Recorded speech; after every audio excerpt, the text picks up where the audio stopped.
Okay, sign into the old lappy toppy. Oof. Yes guys, welcome back to another video. Welcome to the George Benson Football channel. For today, we're going to be building the Chelsea attack. If you haven't seen the video where we build what could potentially be, in my opinion at least, a title winning defence, because the defence has been the biggest problem this season. So we started from the back. If you haven't yet seen that video, I advise you go and watch it, pause this one, go and check that one out, and then come back. We're going to be taking a look at the attack. I'm going to leave the midfield till last. We're going to be taking a look at two potential formations that I think Frank Lampard could use, not for the rest of this season, or we could probably see it for the rest of this season, but obviously this is based around the transfer window being available, with Chelsea being able to spend some money. We're going to take a look at realistic options as to who we can bring in, and we're going to take a look at the dream case scenario where Chelsea can invest in defence and also improve our attack. So the two formations we're going to be looking at are both 4-3-3 and 4-2-3-1. We're going to be taking different options using both of those formations in today's video. So as we all know, Chelsea have been linked with every man and his flipping dog in European football. We've got an abundance of money to spend from the sale of Eden Hazard, Alvaro Morata, and people get excited when you talk about young wingers, when we talk about fast pacey wingers. We've already bought in Hakim Ziyech, so the whole dream of having a player like Arjen Robben who can play on the right hand side, who's left footed to cut in, that's already in the pipeline, and we're being linked with the likes of Jadon Sancho's. You've got buyback clauses being discussed for Jeremy Boga. We've also been linked with Pierre-Emerick Aubameyang. We've been linked countless times with Timo Werner. We're going to take a look at different options. I've actually, for the purpose of this video, focused on Werner as the biggest striker target. I think he would complement Chelsea the best. I've also used the likes of Boga in a couple of formations. We've got Sancho in a couple. And then obviously we've got the return of Ruben Loftus-Cheek, which is going to be a little bit like a new signing as well. So two players that are looking likely to actually leave Chelsea come the end of this season. Their contracts are up at the end of May or the end of June, and it's looking highly likely that both Pedro and Willian will be leaving Chelsea come the end of this season. So for the purpose of this video, it could have gone on for about 55 minutes if we looked at every possible formation, including the potential of still having Pedro and the potential of still having Willian. So for the sake of this vid, we've got rid of both Pedro and Willian. I'm going to say goodbye. Thank you for everything. I love you both. Moving forward, we're trying to build a Frank Lampard Chelsea team here that could potentially win the league. So the first one we're going to look at is what we've already got at the club. Say there isn't the ability to spend money this summer, we can't pay the right price, or we're not offering enough, or clubs don't want to sell, or maybe Frank Lampard and Chelsea feel as though we've already got enough with the addition of Hakim Ziyech. So what we're going to look at here is a 4-3-3 with players that we've already got. We're going to use the defence that we've built. So what we've got on the screen is of course the defence that we've already built. Got the three Chelsea logos in the middle. That implies that we're going to be playing a flat 4-3-3. We will build that in the next episode. But as for who we've got on the left, who we've got on the right and up front, obviously Tammy's been our top scorer. He was injured towards the end of the season as we knew it, so Olivier Giroud came in. But Tammy is clearly Chelsea's number one. He's Chelsea's number 9. He is the top striker. Christian Pulisic, I thought, has had a very good season so far in his debut year in the Premier League. He's only going to get better. So we've stuck him on the left, and with the absence of Willian, Callum Hudson-Odoi can continue to build upon that relationship that he has with Reece James on the right-hand side behind Tammy Abraham. Even if Chelsea can't spend any money on any additional wingers this summer, we've still got Ziyech as that option on the right hand side as well. But thinking about that link up between Callum Hudson-Odoi and Reece James, I think what we've actually got on the screen right now is already a very good option for Chelsea. What the hell has just happened there then? If someone's doing some building work. Hello mate. I've also gone and stuck a little formation on the screen where if Chelsea were to bring in someone such as Timo Werner, the conversation would really start to begin. If Chelsea do spend money on a striker who has got that European calibre that is definitely going to challenge Tammy Abraham for the starting spot, something like what we have now with Christian Pulisic on the left, Timo Werner up front, and Hakim Ziyech on the right hand side cutting in with that left foot, you've also got the ability that Christian Pulisic has to drift inside. When the attacks are coming down the right, Pulisic is very good at cutting in from the left without the ball to occupy more of a number 10 position.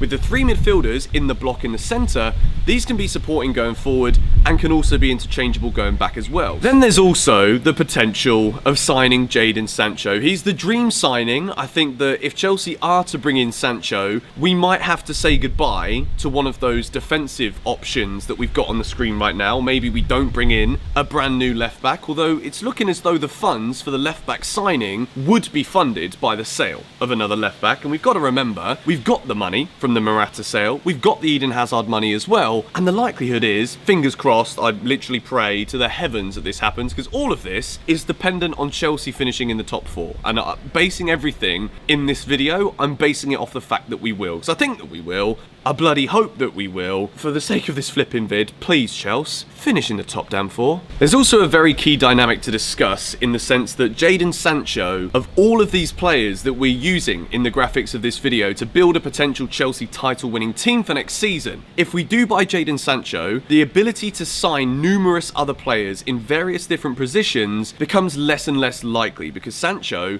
on the market and in terms of his age and his value, and Dortmund know that all of the Premier League clubs are going to want to sign him, Jadon Sancho would be the biggest money signing. If we do sign Sancho, I think it would be very unlikely that we'd also bring in someone of the caliber of Timo Werner as a striker to compete with Tammy Abraham. I just don't think that Chelsea will be investing that heavily going forward compared to what we could potentially do in terms of assuring that defence to make sure we don't leak as many goals and building a team from the back, which is the way that Chelsea built their successes ever since Roman Abramovich came in. We bought Didier Drogba. He was that man that just ticked all the boxes for a good 8 years. We had wingers coming and going. We had Robben coming in. Duff was there and then he went. Robben left. We did make signings. Jadon Sancho is so expensive, and I don't want us all to get carried away. I know that what I'm putting on the screen right now, what we're talking about today, there is a lot of like super idealistic moves that are on the screen. Chelsea do have money to spend. That is an absolute guarantee. But I don't think we're going to be as frugal as what I'm being optimistic for right now. I don't think the idea of Koulibaly, Telles, Sancho and Werner, to me that would be an absolute dream. I think that is absolutely everything that Chelsea need, considering we've already bought in Hakim Ziyech as well. So if we can sign those 4 players, that would be the absolute dream for this Chelsea team. I think that gives us a bit of absolutely everything, and with those 4 additions and the squad that we already have and the players coming through, I genuinely feel as though that could be the 4 signings that could allow Chelsea to win the Premier League next season, or at least compete. So we've taken a look at different options with the 4-3-3 formation. It's time we take a little look at the 4-2-3-1. And in terms of the players that we've already got here, so far this season, if we take Alex Telles and also Koulibaly at the back as the 2 major signings, the 4 players that will be playing in front of the 2 holding midfielders, or the pivot, as it's been known this season at Chelsea, Christian Pulisic on the left, Callum Hudson-Odoi on the right, again, bringing in that combination play. With Reece James, you got Mason Mount or Ruben Loftus-Cheek. Those 2 could both be playing in that position in the number 10 role, with Tammy Abraham as the striker. I think the biggest thing we've seen this season in Mason Mount's game is his ability to press. We know that he's got a decent shot on him when he lets go. He's not afraid to let go. I think it's something that he still needs to work on in terms of the quality, but Mason Mount is always pressing the defenders. Christian Pulisic, at his very best, can have interchangeable play with Mason Mount. Sometimes we'll see Pulisic drift inside, meaning that Mount can go out to the left, and this is going to give defences in the Premier League a little bit of a headache. We've seen it at times this season, but not enough due to injuries and different options being available. I think this is something that Frank Lampard could definitely go with. Again, this is the scenario where Chelsea don't invest that much money going forward, and we really do focus on the defence. Looking at what we've got on the screen, I'm not sure if this is going to be good enough consistently. Obviously, we've got Ziyech in there as well. We can stick him on the right, interchange with Hudson-Odoi across on the left, or the right as well. I don't know if this is going to have enough depth in order for Chelsea to challenge for the title. All it would take is 1 injury. Then we're going to be asking the players on the screen right now to be playing in multiple competitions week in, week out. So for that reason, we need to start improving once again on this 4-2-3-1 formation by bringing in some potential signings. Now obviously with Ziyech already signed, the obvious one in terms of value for money would be Jeremy Boga. Now something that I would love to see is Jeremy Boga on the left. He's got that explosive pace, he's got the ability to dribble past players. Going to compare him slightly to Eden Hazard in that sense, someone who's not afraid to take anybody on. Let's just say that for the sake of this video. We've also got someone in the number 10, be it Ruben or Mason Mount, or maybe even Pulisic as well. We could have Pulisic in the number 10, Jeremy Boga on the left wing, with Hakim Ziyech or Callum Hudson-Odoi, or even Pulisic on the right-hand side with Tammy Abraham up front. I think one of the best things about this Chelsea squad that we already have is the interchangeability with some of our players, particularly Ruben Loftus-Cheek, who can play in more of a deeper role if we need him to. He's very good going forward as well.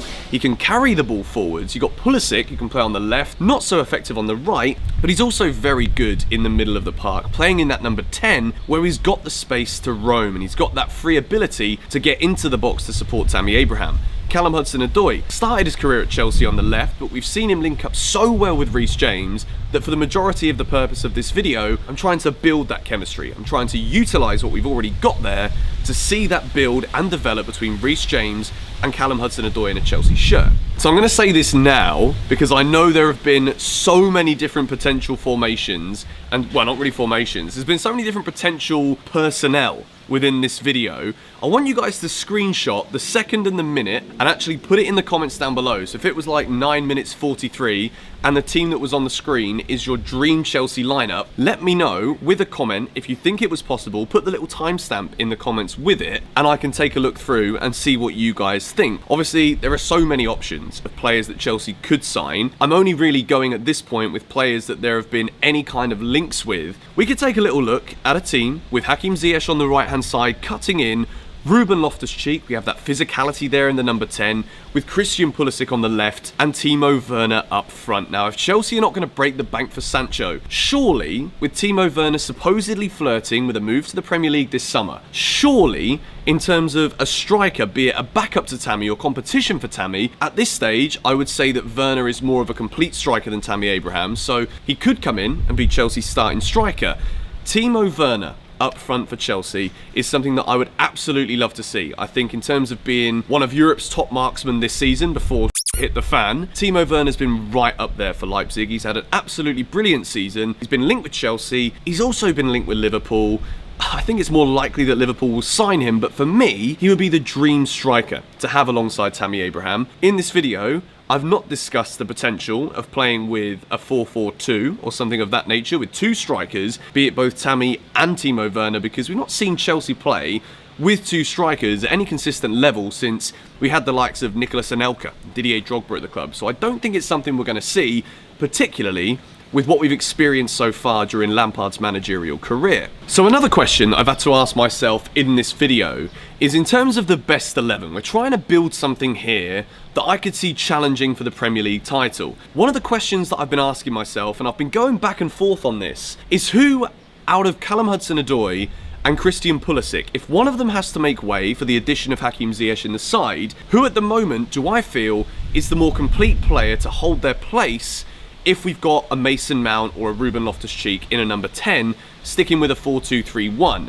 Having thought about this, I think Christian Pulisic is actually further in his development right now than Hudson-Odoi.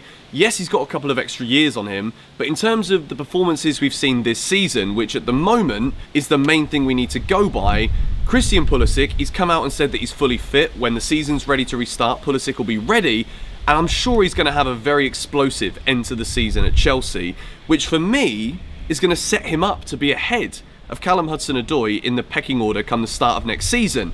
Whether we bring in additional wingers or additional number 10s or additional strikers or not, I think at this moment, Christian Pulisic is actually at a level where he will be preferred to Callum Hudson-Odoi, and Hudson-Odoi is going to have to play his way back in through training, through his opportunities that he's given. We're going to need to see him take more risks. This season, it's not been as easy for Callum, and I think that a lot of people have given him stick on social media. A lot of big media as well have given Callum Hudson-Odoi stick, but what we've got to remember is he had a very serious injury at an extremely young age. Christian Pulisic, he's had little niggle injuries all season, and there's been moments where he has missed large portions, and it seems like flipping ages ago since we saw Christian Pulisic play, but until he got injured, I felt as though he was starting to come into some serious form. That kind of goal scorer, that kind of person who would interchange with the number 10 if he's on the wing and he can come in and drift in the box supporting the striker. We were starting to see those little elements of Pulisic's game before he got injured, and right now, if Chelsea are not going to bring in any additional wingers, or maybe we bring in Boga as like a second winger as backup if we're going to lose Pedro and Willian, I think Christian Pulisic on the left is something we're more likely to see if Ziyech is on the right and Ruben or Mount in the middle. So that being said, I'm going to leave this formation on the screen for the end of this video. Hakim Ziyech has already been bought in. We can't start disregarding him just because we might want to sign Jadon Sancho or somebody else for the wing. What I've left on the screen right now, with Kepa in goal, you've got the Koulibaly-Tomori partnership, you've got Alex Telles on the left, Reece James on the right, with Tammy Abraham up front, Christian Pulisic on the left-hand side, Ruben in the number 10, that could easily be Mason Mount as well. Ruben's still going to need a lot more minutes to get ready for the sharpness of the Premier League and other competitions, with Ziyech on the right. For me, I think this is the most likely starting formation that we could see with Chelsea next season, and when I'm using this and when I'm saying this, I'm saying it because I think Chelsea are definitely going to prioritise improving the back line this summer. I think moving into the video that we do probably on Saturday or Sunday, where we build the rest of this team, signing some midfielders potentially, or just using the abundance that we have, little clue there potentially as to what that's going to be, what I think is on the screen right now, I think could be good enough to challenge. I think maybe another winger of higher quality potentially. I don't think we need any more number 10s. Pulisic can do it, Mount can do it, Ruben can do it, maybe a striker as well, maybe a Werner like we've mentioned many times in this video, Osimhen, who's also been linked with from Lille. There is potential in this Chelsea team. There's a lot of interchangeability. There's a lot of players with different qualities to be able to play different positions depending on the opposition. So I think that what we have already at the football club with the addition of Hakim Ziyech are players that can definitely offer us different things, be it 4-2-3-1, 4-3-3. Maybe we want to try something with two strikers if we do bring in somebody like a Werner or an Osimhen. I don't really know. I've been spending hours racking my brains thinking about what I think's realistic, what I think might actually happen, what's likely, and if nothing happens, what could be at Chelsea this summer. I would love to know what you guys think in the comments down below. Like I mentioned earlier with the little idea about putting the timestamp and then letting me know why you think that would be the best starting 11 for Chelsea to start challenging under Frank Lampard for the title. Let me know in the comments down below what you think. I really have no idea where Chelsea are going to prioritise their money this summer. Will we even bring in anyone additional? Will we even lose both Pedro or Willian? I don't know. It's almost impossible to think about at this point, but let me know what you think of this in the comments down below. There have been so many little ideas spewed out there today within this video, so just let me know what you think. Let me know what your thoughts are on probably the most likely starting 11 for Chelsea next season, depending on where we spend our money. Subscribe to the George Benson Football channel if you haven't already. I don't think I've stopped talking. I don't think I've breathed for about 20 flipping minutes. Gonna go and do a little bit of that now. See you all later. Bye-bye.